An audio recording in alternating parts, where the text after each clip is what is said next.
우리가 살다 보면 뜻하지 않은 그러한 행운이 찾아올 때가 있습니다. 갑자기 공돈이 생길 때가 있어요. 제가 얼마 전에 그 옷 정리를 하다가 주머니 속에 20불짜리 하나가 나온 것을 발견했습니다. 20불 하나인데 얼마나 기분이 좋던지요. 예기치 않던 그런 복이 들어온 것 같은 그런 생각이 들었습니다. 근데 그것과 반대로 또 뜻하지 않은 그런 슬픔이 우리 삶 가운데 찾아올 때가 있어요. 우리도 모르는 사이에 불청객같이 찾아와서 우리의 가슴을 와르르 무너뜨리는 아주 그런 얄궂은 것들이 생기기도 합니다. 위기와 어려움들은 늘 예고 없이 찾아오는 것 같습니다. 그런데 만약에 우리가 이것을 다 컨트롤할 수 있고 다 이것을 통제할 수 있으면 좋으련만 그렇지 못할 때가 많이 있어서 그것 때문에 슬퍼하고 어려워합니다. 때로는 소망이 끊어지는 절망을 경험할 때도 있습니다. 오늘 우리가 읽은 시편 3편의 배경이 있어요.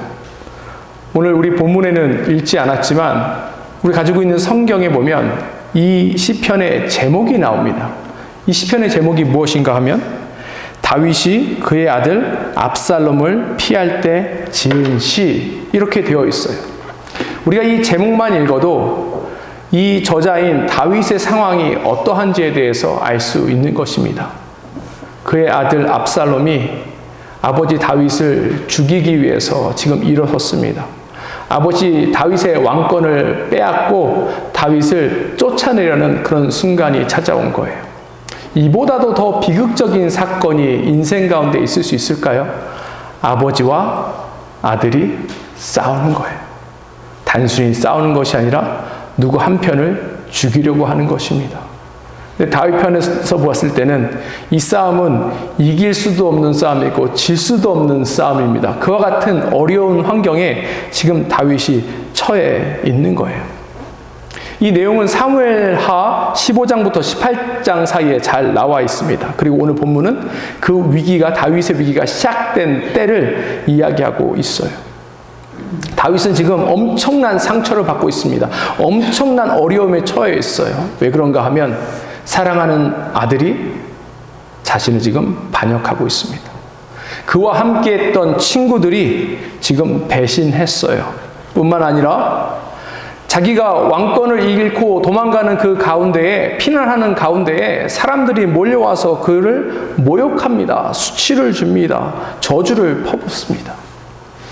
얼마나 지금 어려웠고 정말 힘든 그런 고난의 상황에 다윗이 처해 있습니까? 그런데 이러한 상황에 다윗은 무엇을 선택했을까요? 이것이 굉장히 중요합니다.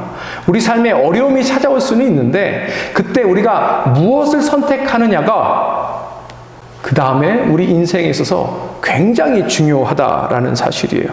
사무엘하 16장 14절 보도록 하겠습니다. 왕과 그와 함께 있는 백성이 다 피곤하여 한 곳에 이르러 거기서 쉬니라. 이 왕은 다윗이고요. 함께 있는 백성은 다윗을 따라서 피난길에 오른 사람들을 이야기하고 있습니다. 급하게 도망 나오고 헐레벌떡 도망 나왔기 때문에 지금 지치고 힘든 상황 가운데 있습니다. 그런데 이때 다윗은 뭐 했대요? 거기서 쉬었다 이야기하고 있어요. 밑에 NIV 성경을 보니까 뭐라고 써있냐면 He refreshed himself. 다른 사람은 다 힘들어 지치고 막 위기가 찾아와서 염려와 근심 속에 빠져 있습니다. 언제 압살롬의 군사가 와서 자신들을 칠 줄 모르기 때문에 불안한 가운데 있어요. 그런데 다윗이 거기서 뭐 했대요? 쉬었다. 다른 말로 다윗이 거기서 잠을 잤다 라는 뜻입니다. 아니 어떻게 이러한 상황에 다윗이 발 뻗고 잘 수 있었을까요? 그것은 다윗이 하나님 앞에 이 위기 상황 가운데 기도했기 때문에 그렇습니다. 그 기도의 내용이 3절에 있는 거예요. 시편 3편에 있는 것입니다. 그리고 이 시편 3편이 끝나고 다윗은 평강으로서 잠을 잘 수 있었던 것입니다.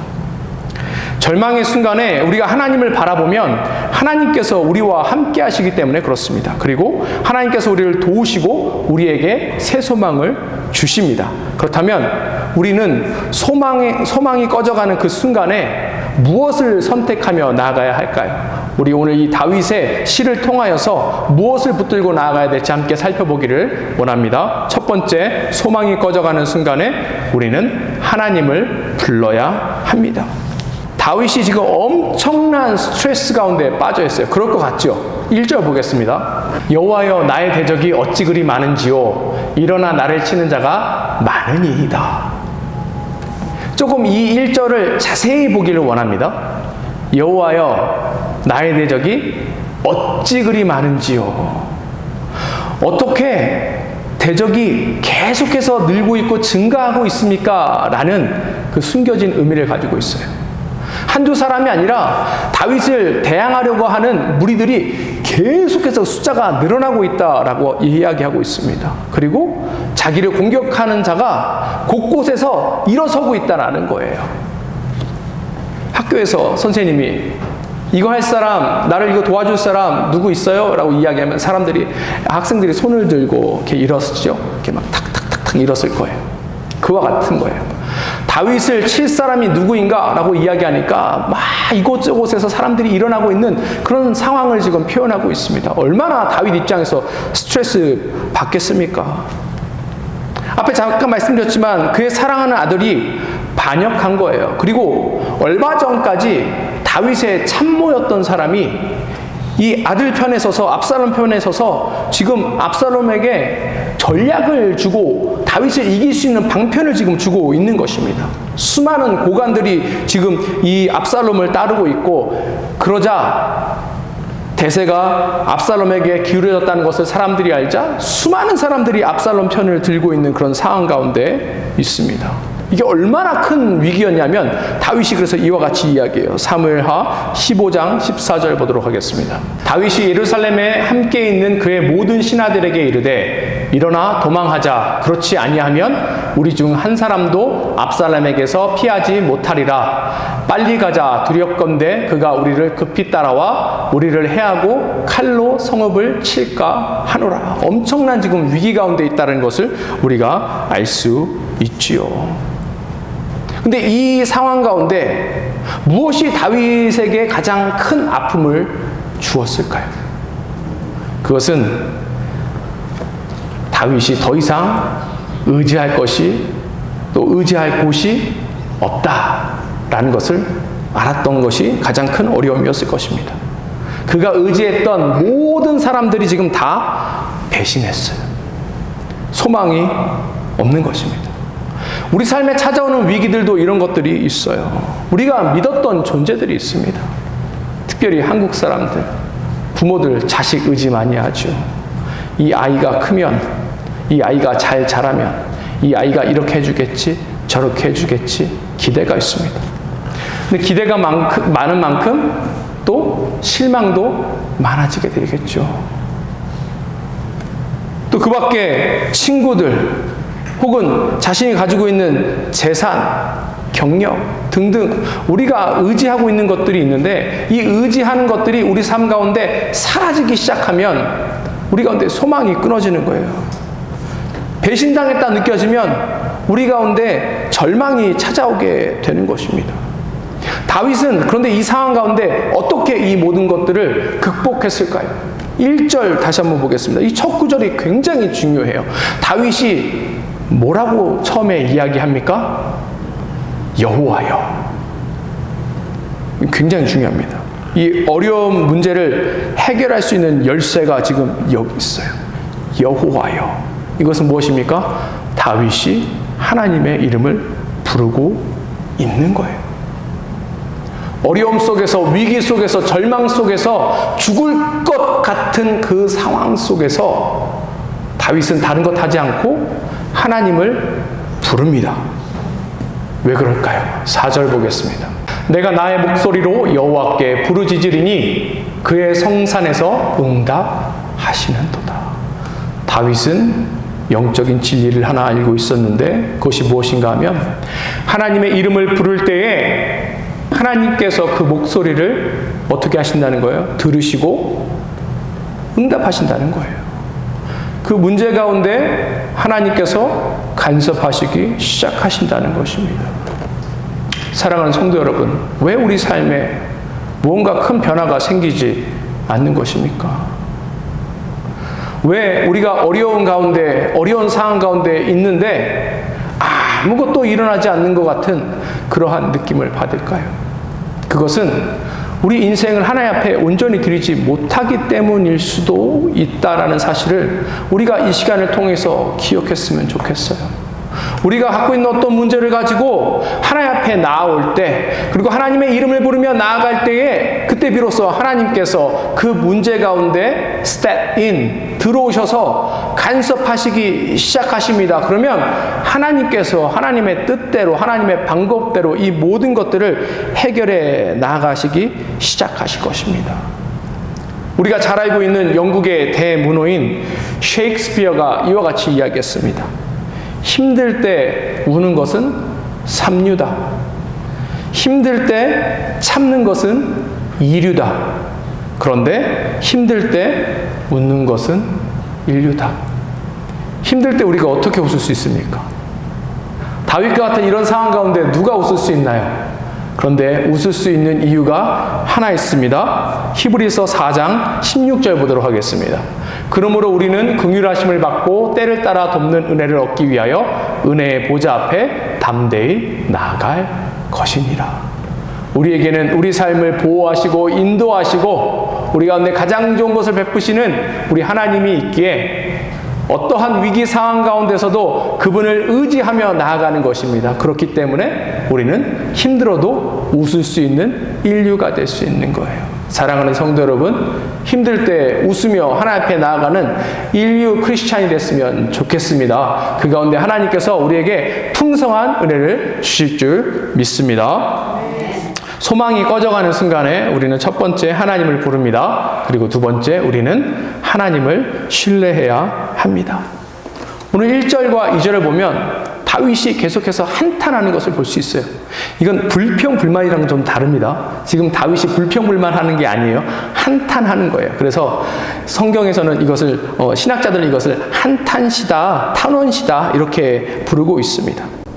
그런데 다윗이 지금 겪는 어려움 중에 또 하나가 무엇인가 하면 시므이라는 사람이 와서 다윗을 지금 조롱하고 있어요. 이 내용이 사무엘하 16장 6절에서 8절까지 나와 있습니다. 함께 보시겠습니다. 또 다윗과 다윗 왕의 모든 신하들을 향하여 돌을 던지니, 시므이가 던진 거예요. 그때 모든 백성과 용사들은 다 왕의 좌우에 있었더라. 시므이가 저주하는 가운데 이와 같이 말하니라. 피를 흘린 자여, 사악한 자여, 가거라, 가거라. 사울의 족속의 모든 피를 여호와께서 내게로 돌리셨도다. 그를 이어서 내가 왕이 되었으나 여호와께서 나라를 내 아들 압살롬의 손에 넘기셨도다. 보라, 너는 피를 흘린 자이므로 화를 자초하였느니라 하는지라. 다윗 왕이 힘을 얻고 있을 때 그에게 한마디도 하지 못했던 사람이 그가 왕권을 잃고 도망하는 가운데 찾아와서 돌을 던지고 이와 같이 수많은 사람들의 앞에서 모욕하고 지금 수치를 주고 있는 그 가운데 있는 것입니다. 이 내용을 지금 요약한 것이 오늘 시편 3편 2절에 나왔습니다. 많은 사람이 나를 대적하여 말하기를 그는 하나님께 구원을 받지 못한다 하나이다. 이 모든 상황들을 지금 한마디로 이렇게 요약했어요. 다윗, 너는 하나님의 구원을 받지 못할 거야. 왜냐하면 너는 범죄자이기 때문에 그렇다. 하나님의 심판이 지금 이루어지고 있다. 라고 이야기하고 있어요. 하나님이 결단코 너를 도와주지 않을 거야. 그리고 하나님께서는 너를 못 도와주셔. 라고 지금 이야기하고 있는 것입니다. 근데 조롱과 비난이요? 우리와 상관없고 그러면 그 얘기 들어도 아무렇지도 않습니다. 누가 저한테 와서 야, 이 우상 숭배자야. 그럼 제가 기분이 나쁠까요? 기분 하나도 안 나빠요. 이게 좀 외모 비하하는 것 같아서 죄송하지만 만약에 누가 와서 야, 이 뚱땡이 뭐 난쟁이 똥자루야, 그럼 제가 기분이 나쁩니까? 기분이 하나도 안 나빠요. 왜냐하면 저랑 전혀 관계없는 이야기를 하고 있기 때문에 그렇습니다. 그런데 우리의 초라한 상황을 누군가 그거를 직시하면 괴로운 거예요. 괴로운 거예요. 나도 알아. 나도 안다고. 그런데 누가 그거를 막 드러내죠. 조롱하죠. 네가 그러니까 안 되는 거야. 넌 계속 그런 삶을 살고 있잖아. 그러니까 하나님이 안 도와주시는 거야. 다윗이 이 얘기를 듣고 견디기 굉장히 힘들었습니다.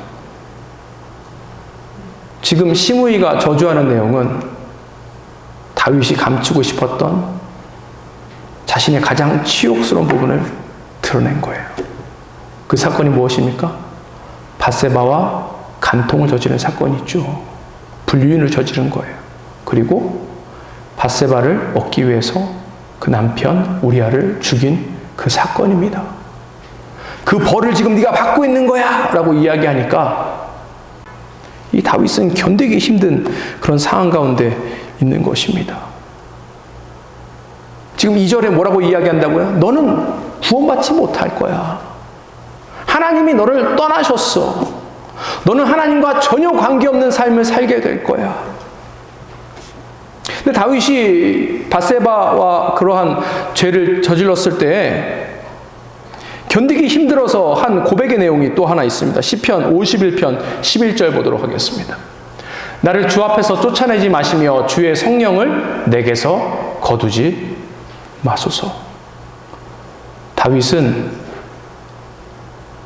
사울이 하나님을 떠나 살다가 물론 하나님께서 사울 왕을 세우셨지만 그 사울 왕을 떠나셔서 그 사울 왕이 얼마나 비참한 가운데 살다가 죽었는지를 직접 목격했어요. 그와 같은 일이 그의 인생 가운데 찾아올까 봐 너무나도 힘들었는데 지금 그것을 딱 건드린 것입니다. 근데 사랑하는 성도 여러분, 우리가 여기서 기억해야 될 것이 있어요. 우리가 이와 같은 고난을 당할 때에 특별히 이 다윗의 고난은 사실은 스스로 자초한 부분이 있죠. 앞에 말씀드린 이와 같은 죄를 지었기 때문에 그렇습니다.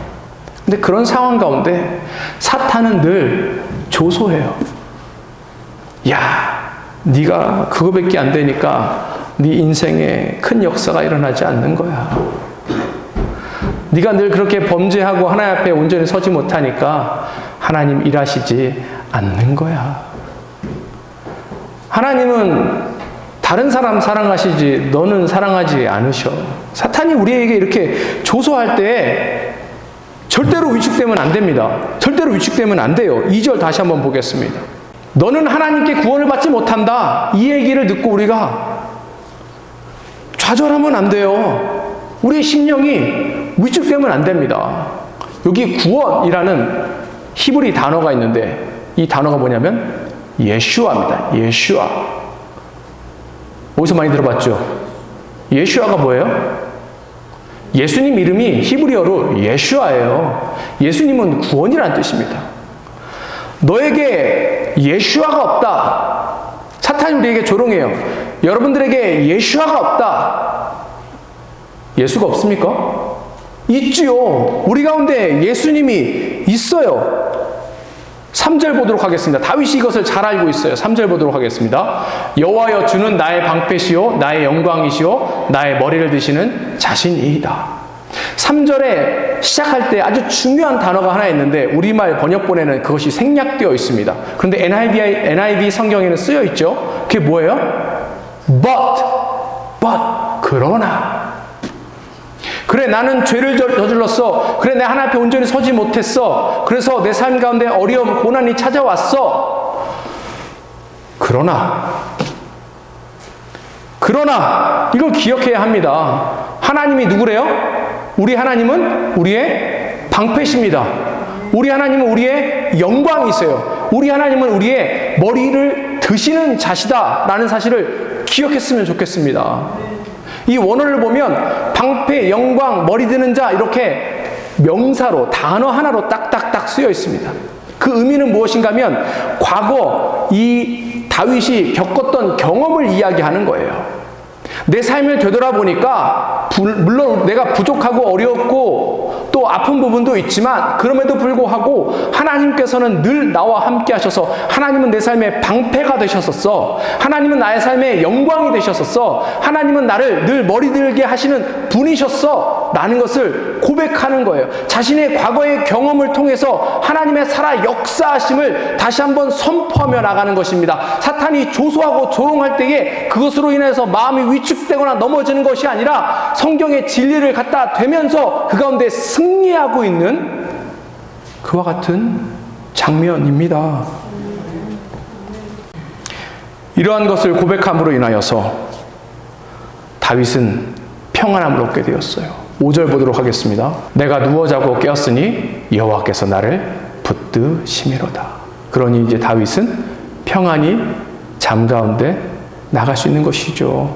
그래서 우리가 처음에 살펴봤던 사무엘하 16장 14절 모두가 다 힘들고 어려운 그 시간에 다윗이 평안하게 잠을 잘 수 있었던 것은 바로 이와 같은 믿음 때문에 주님을 향한 신뢰 때문임을 우리가 기억하며 나갔으면 좋겠습니다. 제 인생을 되돌아봐도 제 인생 가운데 하나님께서 이와 같이 일하셨을 때가 너무나도 많더라고요. 제가 살 집이 없어서 전전긍긍할 때가 있었어요. 살 집이 없고 아무도 저에게 방을 허락하지 않아서 아이들 그때는 둘밖에 없었을 때입니다. 아이들 둘을 데리고 밴을 타고 이곳저곳 돌아다닐 때가 있었는데 그때 하나님께서 기적적으로 보금자리를 주셔서 그 가운데 평안을 누렸던 경험이 있습니다. 가난한 유학생으로 신학 공부하면서 힘들고 어렵고 학비를 감당하지 못해서 힘들고 어려운 그 순간에도 하나님께서 이런저런 모양을 통하여서 학비를 대주시고 끝까지 공부하게 하셨어요. 하나님께서 제 인생 가운데 그렇게 일하셨습니다. 아버지께서 일찍 하늘나라 가시고 의지할 데가 없어서 괴롭고 힘들 때에 하나님께서 찾아오셔서 슬퍼하고 있는 저를 위로하시면서 내가 네 아버지다 말씀하셔서 저에게 평안을 주시고 인도하셨던 그런 경험도 있었습니다. 또 우리 잘 아는 것처럼 우리 아이가 뱃속에서 어려움을 겪고 있을 때에 우리가 함께 기도함으로 인해서 그 문제가 해결되고 치유받는 것들을 경험했습니다. 하나님 제 삶에 이와 같은 분이셨어요. 그래서 동일하게 여러분들에게도 이와 같이 일하실 것입니다. 우리가 지난주에 살펴봤는데 예수님께서 뭐라고 이야기하시냐면 제자들에게 너희가 세상 가운데 있기 때문에 환난을 당한다. 우리 삶 가운데 어려움이 찾아오는 것은 당연하다 이야기하셨죠. 그와 동시에 예수님께서 뭐라고 이야기하셨어요? 그런데 내가 세상을 이기었노라 승리했다 이야기하십니다. 어떤 문제도 예수님보다 클 수 없다라는 것이에요. 우리가 예수님 안에 있을 때 승리하는 거예요. 예수님께서 우리의 머리를 들게 하십니다. 우리를 영광스럽게 하시는 거예요. 우리의 수치와 모멸을 예수님께서 다 갚아 주실 것입니다. 사랑하는 성도 여러분, 이와 같은 하나님을 기억하시고 이 하나님을 신뢰하시기 바랍니다. 우리 삶 가운데 큰일을 행하여 주시옵소서 기도하며 나아갔으면 좋겠습니다. 그럴 때 큰일을 베푸시는 우리 하나님을 경험하며 나아갔으면 좋겠습니다. 소망이 꺼져가는 순간에 우리는 첫 번째 하나님을 부릅니다. 그리고 두 번째 우리는 하나님을 신뢰합니다. 그리고 마지막으로 우리는 하나님을 바라봐야 합니다.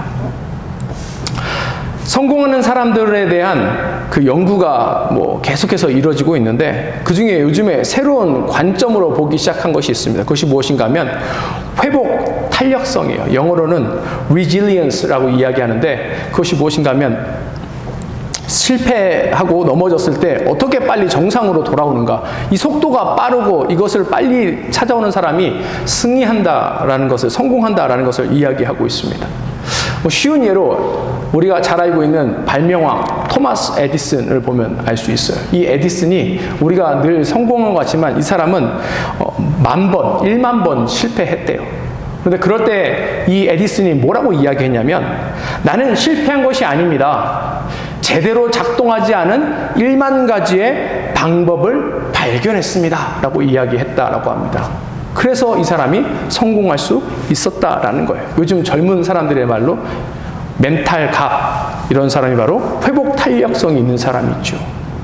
우리는 영적인 회복 탄력성이 그래서 있어야 합니다. 오늘 시편을 보고 있는데 이 시편의 주제가 되고 이 시편의 서론이 되는 것이 있는데 그것이 무엇인가 하면 시편 1편이에요. 특별히 시편 1편에 이 복받는 자의 특징에 대해서 이야기하고 있습니다. 시편 1편 3절 보도록 하겠습니다. 그는 시냇가에 심은 나무가 철을 따라 열매를 맺으며 그 잎사귀가 마르지 아니함 같으니 그가 하는 모든 일이 다 형통하리로다. 여기 지금 복받는 사람들의 특징에 대해서 이야기하고 있는데 어떻대요? 우리 여기서 보통은 열매 맺는다, 나뭇잎이 풍성하다, 푸르르다, 여기에 집중을 합니다. 그런데 이것은 결과예요. 근데 왜 이와 같은 일이 일어났는가? 이것이 더 중요합니다. 이 복받는 사람에게 이와 같은 열매가 나타나는 그 이유가 무엇일까요? 그 사람은 시냇가에 심겨졌기 때문에 그렇습니다.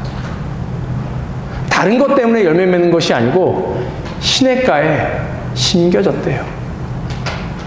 우리가 최근에 예수님 포도나무의 그 비유를 통하여서 이 부분에 대해서 바라봤죠.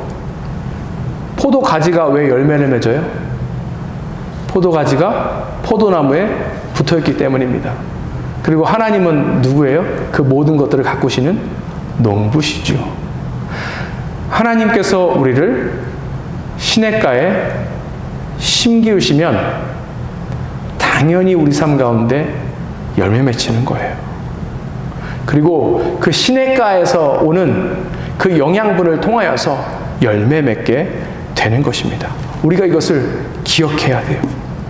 우리 삶의 어려움들, 아픔들, 위기가 찾아오면 제일 먼저 하는 반응이 무엇인가 하면 호들갑 떱니다.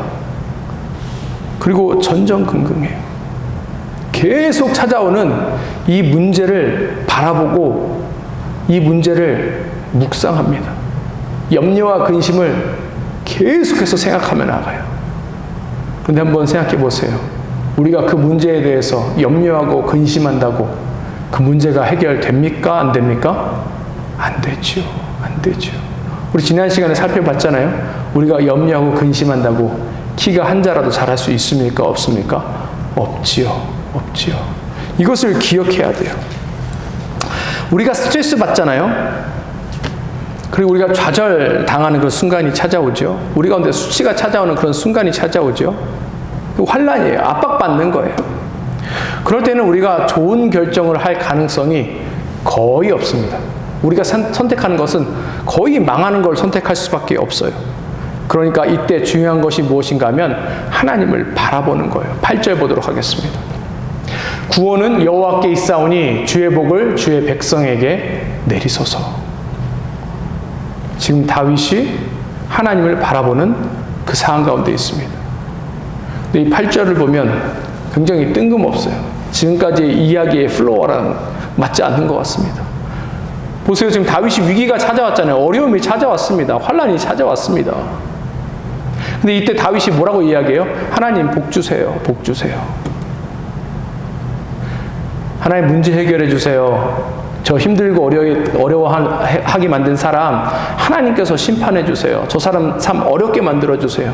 이게 보통의 우리의 기도 아닙니까? 보통의 우리의 마음 아닙니까? 보통 사람들은 이와 같이 생각하죠. 그런데 복 주세요.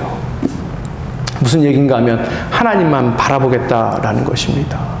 온전히 시냇가에 심기워서 그 가운데 나오는 풍성한 은혜를 받고 나가겠다라고 지금 다윗이 이야기한 거예요. 이것이 다윗이 회복되게 만든 거예요. 다윗의 영적 회복, 탄력성은 하나님만 바라보고 나아가고 하나님 앞에 이 모든 것들을 구하고 나아갔기 때문을 우리가 기억하며 나아갔으면 좋겠습니다. 말씀을 마무리하고자 합니다.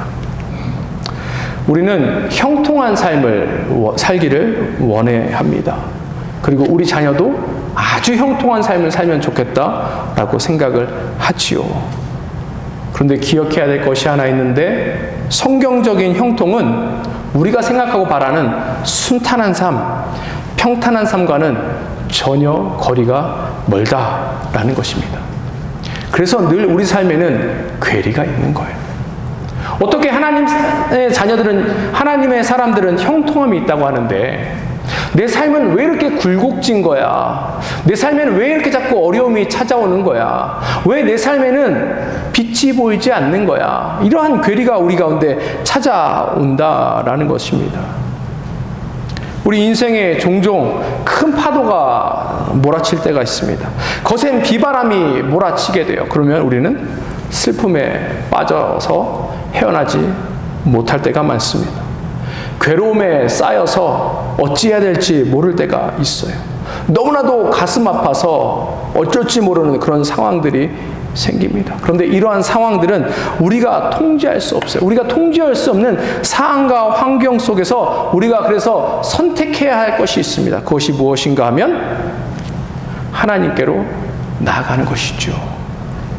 성경적인 형통은 하나님이 이끄시는 대로 나아가는 거예요. 그렇다면 이 시간 가운데 우리의 문제 해결 열쇠는 누가 가지고 계신다고요? 우리 하나님이 가지고 계십니다. 사랑하는 성도 여러분, 우리 삶에 어려움이 찾아올 때 놀라지 마세요. 그것 때문에 좌절하실 필요 없습니다. 그것 때문에 우리가 수치와 모멸 가운데 빠질 필요가 없어요. 그 대신 다윗과 같이 하나님을 부르며 나아갔으면 좋겠습니다. 하나님의 성품을 신뢰하며 나아갔으면 좋겠습니다. 끝까지 하나님 바라봄으로 승리하며 나아가는 우리 모두가 되었으면 좋겠습니다. 함께 기도하겠습니다.